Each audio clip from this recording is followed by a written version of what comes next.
I see the gentleman with a hat back there. So I have to preface my question with a quick comment here. So it seems to me that one of the big issues that hasn't been talked about is the issue of war and imperialism. Yeah. And scholars have shown that throughout the history of capitalism, it needs about, say, a 3% growth rate every year to keep going, at least. But what this means is there's larger and larger amounts of surplus that need to continually be reinvested in the economy, but simultaneously profit rates are continually pushed down.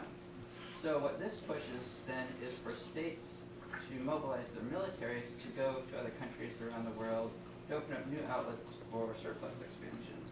And so I think the wars in Afghanistan and Iraq need to be seen in this particular light. So we see this democracy of, or this rhetoric of democracy, freedom, so on and so forth. We're bringing the Iraqi people freedom or whatever. But I think at its heart, these wars are about the pursuit of profit and the expansion of American political power through West Asia and through the Middle East.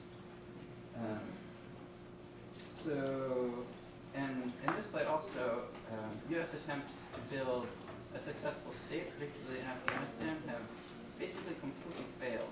The last election, all the international institutions that were there showed it was basically a sham. Karzai doesn't really have any support.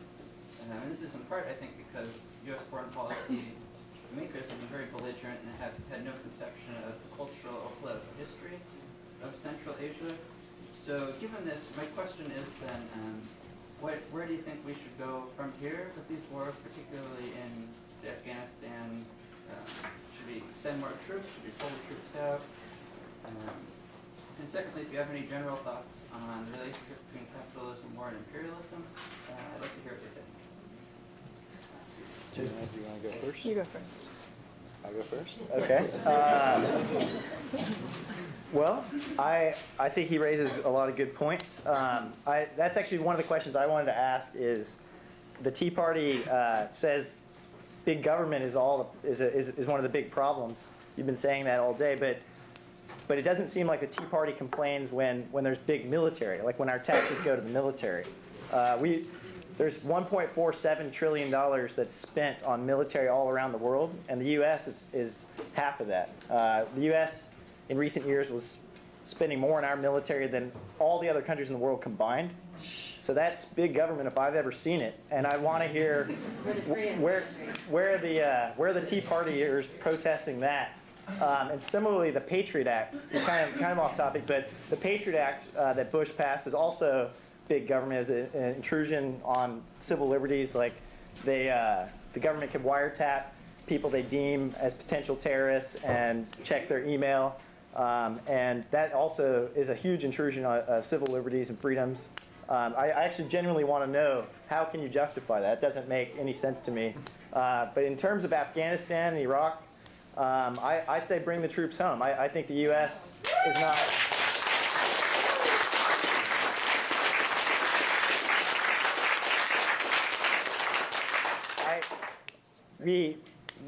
Afghanistan is worse off today than it was before the U.S. went in. Women's literacy is still at 13%, according to I believe it was UNICEF. The same as it was when the U.S. went in. Poverty is still terrible. The security situation is terrible. People are just dying and getting killed, and the U.S. hasn't achieved anything there. We're supporting a corrupt President Hamid Karzai, and it's all about U.S.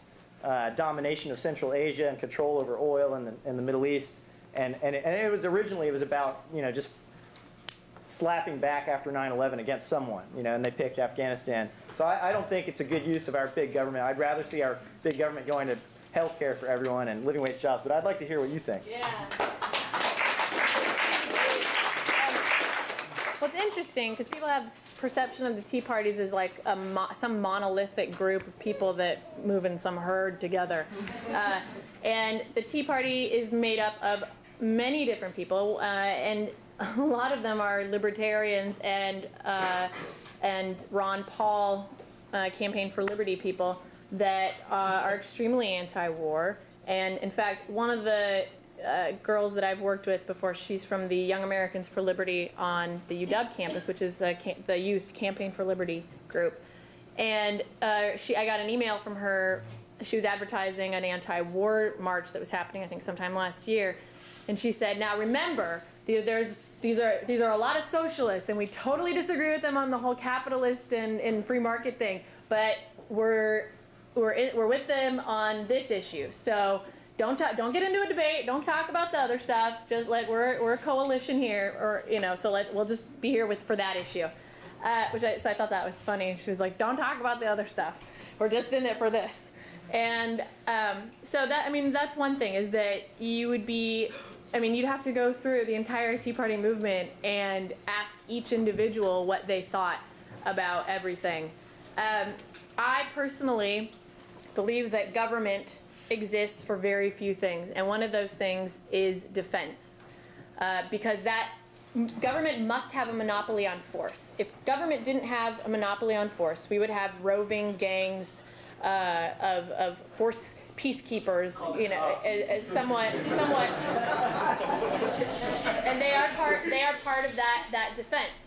The government exists to protect individual rights, and if you didn't have a military to protect from external foreign invaders and police to protect you from internal domestic criminals who infringe upon your individual liberties, obviously all chaos would break loose. And again, if the government didn't have a monopoly on force, we would have something akin to Somalia or some other country that has no structure whatsoever.